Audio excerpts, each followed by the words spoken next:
आणि आजपासून परत शेतकऱ्याला एक अंदाज देणार आहे। सर्वप्रथम शेतकऱ्याला सांगू इच्छितो की काल म्हटलं होतं ना की आज 24 तारखेपासून राज्यात ठिकठिकाणी पावसाला सुरुवात होईल, तर आज देखील राज्यामध्ये रात्रीच्याला म्हणजे खूप ठिकाणी पाऊस सुरू होणार आहे। म्हणजे सगळ्यात महत्त्वाचं सांगायचं झालं तर 24 ऑक्टोबरपासून ते 28 ऑक्टोबर पर्यंत राज्यात दररोज वेगवेगळ्या भागात विखुरलेल्या स्वरूपाचा जोरात पाऊस पडणार आहे, म्हणून हा अंदाज लागण्यात येत आहे। म्हणून हा पाऊस कुठे जास्त होणार आहे, सगळ्यात जास्त सांगू इच्छितो की मराठवाडा, त्याच्यानंतर पश्चिम महाराष्ट्र, त्याच्यानंतर कोकणपट्टी आणि त्याच्यानंतर उत्तर महाराष्ट्र, म्हणजे ह्या 4 विभागामध्ये सगळ्यात जास्त पाऊस पडणार आहे, म्हणून हा अंदाज लक्षात येतो। पूर्व आणि पश्चिमी विदर्भात देखील पाऊस असणार आहे, पण देखील भाग बदलत पडणार आहे, विखुरलेल्या स्वरूपाचा पडणार आहे, जास्त तिकडे प्रमाण नसणार आहे, म्हणून हा अंदाज लक्षात येतो।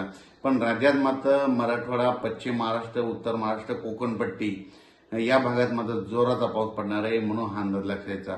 सांगायचं झालं तर जिल्ह्यावाईज सांगायचं झालं तर आज देखील नांदेड जिल्हा झालं, लातूर जिल्हा झालं, परभणी जिल्हा झालं, हिंगोली जिल्हा झालं, यवतमाळ जिल्हा झालं, धाराशिव, बीड, जालना, संभाजीनगर, अहिल्यानगर, त्याच्यानंतर सोलापूर, कोल्हापूर, सांगली, सातारा, पुणे, त्याच्यानंतर कोकणपट्टी पूर्ण ह्या परिसरामध्ये आज रात्रीच्याला खूप ठिकाणी विजेच्या कडकडाटासह पाऊस सुरू होणार आहे, म्हणून हा अंदाज लागतेचा।